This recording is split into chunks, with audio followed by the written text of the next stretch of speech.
Ladies and gentlemen, it's 9 p.m. It's time for your English news edition. Here are the top stories.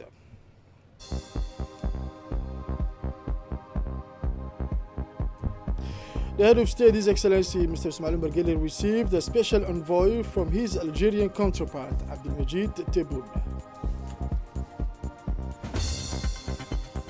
Celebration of the National Press Day today at the People's Palace. And for the International News, Human Rights Watch claimed that Israel is committing act of genocide by restricting access to water for Palestinians in Gaza. The details right now, he's the head of state, His Excellency Mr. Ismail Margeli, received a special envoy from his Algerian counterpart, Abdelmajid Tebboune, at the Republic's Palace late this Thursday morning. Carrying a written message to the Algerian president emissary was none other than the country's Minister of Higher Education and Scientific Research, Kamal Badari. Mr. Kamel Badari visit to Djibouti, and the message he carries all relate to an official request from Algeria for the support and backing of the Republic of Djibouti in its candidacy for the African Union Commission and an election which will take place next February. Algeria is investing in its ambassador to the Federal Democratic Republic of Ethiopia, Mr. Salman, in her candidacy for the her candidacy for the post of Vice President of the African Union. It should be remembered that our country is itself running for the highest post, that of the Chairman of African Union Commission, as part of the renewal of the Executive Bureau. Djibouti is candidate for this position. In this case, our head of diplomacy, Mr. Mahmoud Ali Yusuf, will clearly have the best profile for the job, particularly in view of his performance in the debate recently organized for all the competitors for the post of Chairman of the African Union Commission. In addition to the first topic, the presidential audience granted today to the Algerian minister served as a framework for the two parties to discuss together the relations of friendship and cooperation between the two countries and the two brotherly peoples. The delegation addressed in our microphones a very pleasant occasion through which you met His Excellency, he said, the President of the Republic of Djibouti, His Excellency Mr. Ismail Margeli. I handed him a message from his brother to the President of Algeria, Mr. Abdelmajid Tebboune. The meeting was very fruitful, during which we discussed various aspects of Algerian-Djiboutian relation, with a view to strengthening and enhancing them in a way that benefits both people and the role of both peoples in Africa, so that Algeria and Djibouti really play an important role in promoting investment in human resources. As I mentioned on the headlines, the Republic of Djibouti celebrated the National Press Day at the People's Palace under the theme Digital Transition and Journalistic Ethics. This event was a part of the recognition of the essential role of the media in our country. Presided over by the Prime Minister, with the Minister of Communication also in attendance. The event saw the participation of several government officials, the General Director of the country's various press outlets, including the General Manager of the RTD, Mr. Aden Abdi Jama, representative from the embassies of friendly nation in Djibouti, as well as representative from the audiovisual and print press, including numerous journalists. The theme chosen for this year, digital transition and journalistic ethic, highlighted the challenges and responsibilities that journalists face in an increasingly digital media landscape. Several interventions marked this important day, including speeches from the acting president of the National Communication Commission, the Ministry of Communication, and the Prime Minister. National Press Day is an opportunity to celebrate the achievement made and reflect on ways to improve in order to provide quality information that serves the Djiboutian population.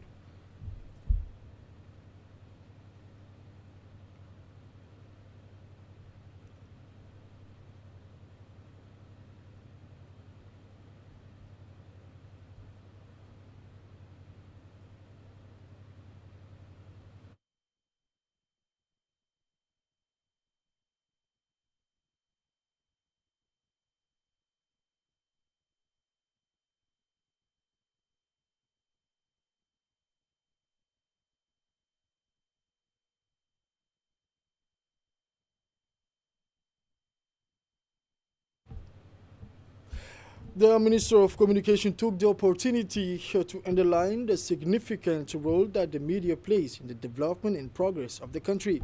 He highlighted that the National Press Day serves as a reminder of the vital contribution the press makes in shaping public opinion, promoting democracy, and fostering transparency in governance. In his address, the Minister Radwan Abdullahi Bahdan also emphasized the need for continued professional development and support for the media sector as it navigates the challenges posed by digitalization. He reiterated that a strong, ethical, and independent media is fundamental to building an informed society and ensuring that the voices of all citizens are heard. The Prime Minister indicated that the theme Digital Transition and Journalistic Ethics highlights the challenges and responsibility that journalists face in today's media landscape. He emphasized that as a digital platform continue to evolve, the role of journalists become even more critical in ensuring that information is delivered with integrity, accuracy, and accountability. The Prime Minister Abdulkader Kamil Mohammed concluded by urging journalists to embrace these challenges and fulfill their critical role in the digital age with professionalism and ethics. In a reaction, the general manager of the RTD, Mr. Aden Abdi Jama, expressed his satisfaction and commitment during this press day.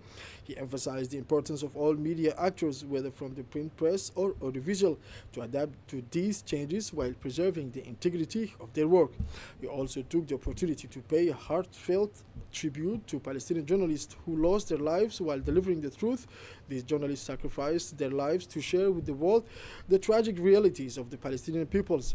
He stressed that through the various interventions, a clear message emerged: no one should lose sight of professional ethics in this era of technological progress. The signing of the United Nations Sustainable Development Commission framework marks a pivotal step in the collaboration between the United Nations system of the government of the Republic of Djibouti for the next 6 years. This historic agreement was signed by the Minister of Foreign Affairs and International Cooperation, His Excellency Mr. Mahmoud Ali Yusuf, and the United Nations Resident Coordinator in Djibouti. The agreement emphasizes the integration of the Sustainable Development Goals into national policies and development action through an enhanced partnership. This strategic document represents the joint response of the UN agency, funds, program, and other entities to address the social, environment, and economic development challenges of the country. One of the key features of this new cooperation framework is that it was developed by the United Nations in Djibouti in close consultation and collaboration with national partners through several sessions analyzing the national context and multi-sectoral consultation across the country. The Minister of Foreign Affairs of Djibouti emphasized that this agreement highlights the integration of the SDGs into national policies and development action through an enhanced partnership. He underlined that this framework represents a significant step towards aligning the country's development goals with the Global Sustainable Development Agenda.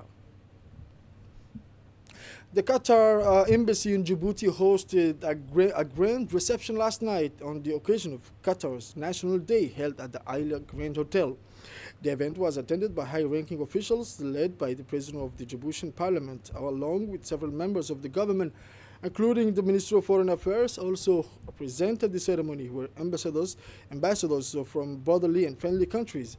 The Qatari ambassador to Djibouti, Dr. Rashid bin Al-Shafi Al-Marri, and members of the Qatari diplomatic mission warmly welcomed the guests in an atmosphere that reflects the depth of the fraternal relations between Qatar and Djibouti. The ceremony was marked by a festive and friendly atmosphere embodying the spirit of fraternity and cooperation between the two countries.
The ambassador of Qatar in Djibouti, Dr. Rashid bin Shafi Al Marri, thanked the participant, and in his speech, he emphasized the depth of the bilateral relations between Qatar and Djibouti.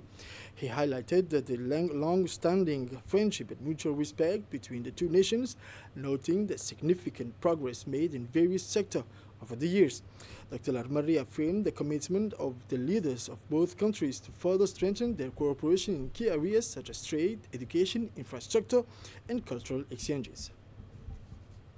For his part, the Djiboutian Minister of Foreign Affairs delivered a speech in which he expressed his country's pride in the strength of its relations with the state of Qatar. He praised the deep and enduring friendship between the two nations, highlighting the many areas of successful cooperation. The minister also commended Qatar's pioneers' role in promoting peace, stability, and development both regionally and internationally.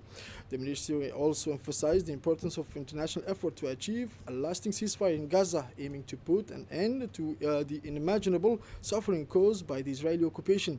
He expressed sincere hope that these initiatives will lead to a lasting peace, allowing the people of Gaza to live in dignity and tranquility, far from the ongoing violence and destruction. The reception ceremony concluded with a special surprise. The embassy organized a raffle announcing a valuable prize, two airline tickets offered by Qatar Airways. This gesture generated great enthusiasm among the participants and added a touch of joy and interaction to the event. This initiative was part of the celebration for Qatar's National Day, reflecting the spirit of generosity in Qatari hospitality. The guests expressed their admiration for the event, which showcased the depth of fraternal relation and the spirit of cooperation between the two countries. This occasion once again confirmed the commitment of both nations to strengthen their solid partnership in various fields. As part of the campaign in support His Excellency Mahmoud Al Yusuf candidacy for the presidency of the African Union Commission, the Ministry of Women and Family, Her Excellency Mrs. Mona Usman Aden visited Cape Verde for a 48-hour official visit. On December 17, 2024, she was received in notice by the President of the Republic of Cape Verde, Jose Maria Neves. During the meeting, the minister conveyed a message of support on behalf of the President of the Republic of Djibouti, His Excellency Mr. Ismail Margeli, affirming Djibouti's commitment to His Excellency Mahmoud Al Yusuf candidacy for the head of the African Union Commission. Chaired by the Honorable Shamarka Musa Are, the Finance General Economy and Planning Committee expanded to include members from other standing committees, began its review of the draft Financial Finance Law for the state budget for the 2025 fiscal year on Thursday, December 19. On this context, the government was represented by the Minister of Budget, His Excellency Mr. Isman Ibrahim Roble, accompanied by key officials from the ministry. After discussing the basic feature of the 2025 finance law, the committee will continue its analysis of the text on Sunday, December 22nd.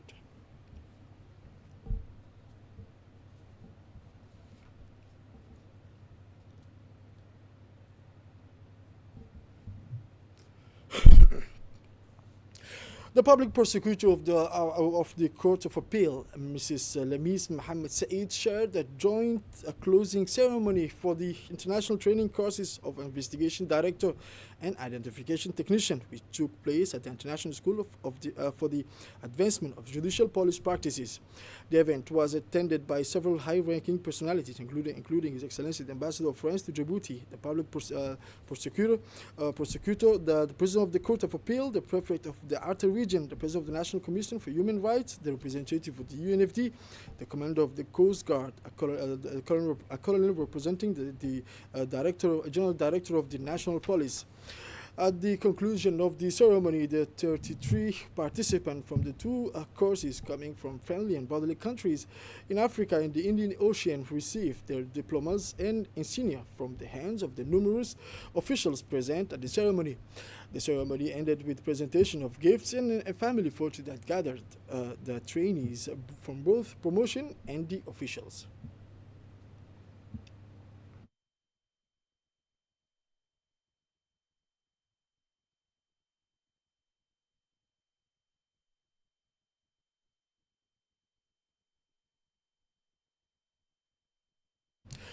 The president of both promotions spoke first, emphasizing the quality of this training received and its complementarity, while expressing gratitude for the support provided by the Djiboutian authorities.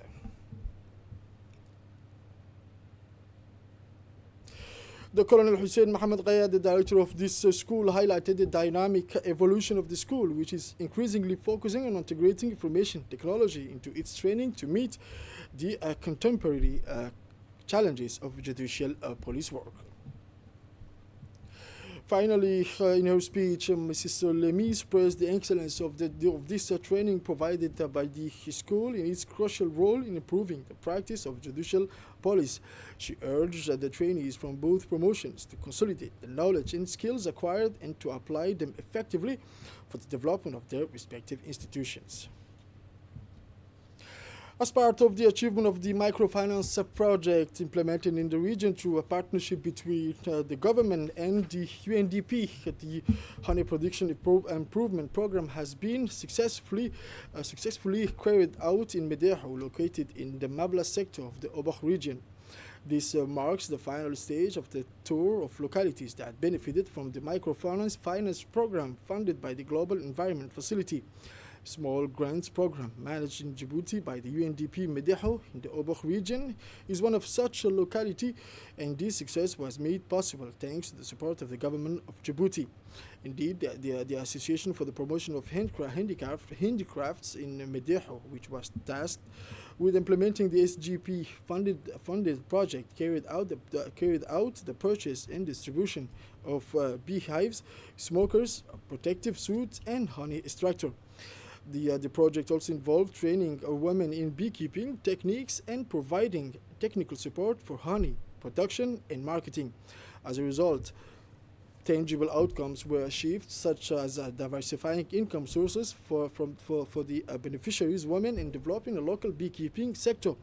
Thanks to the success of this project, several key innovations were introduced, including the use of agricultural techniques adapted to the local context for both seasons, as well as the integration of renewable energy sources.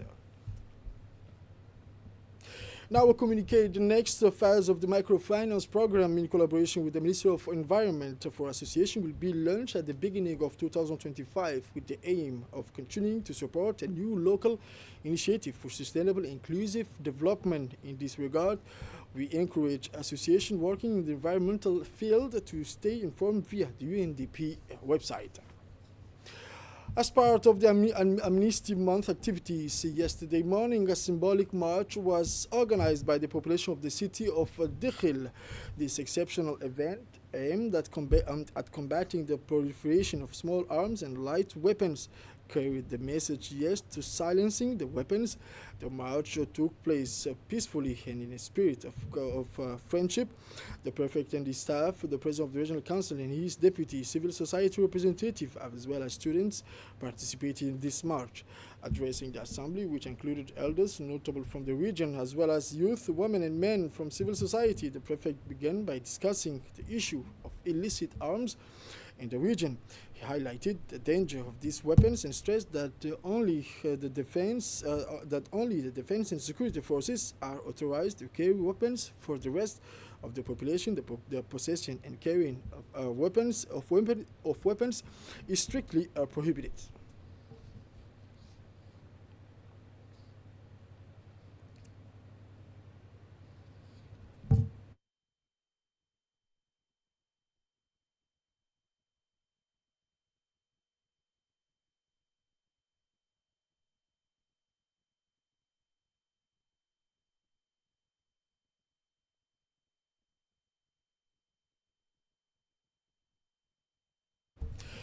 The prefect of the region discussed all the risks associated with the illicit weapons and reminded everyone of their dangerousness, emphasizing that these weapons not only threaten the security of the region, but also undermine the rule of law and the safety of the innocent civilians.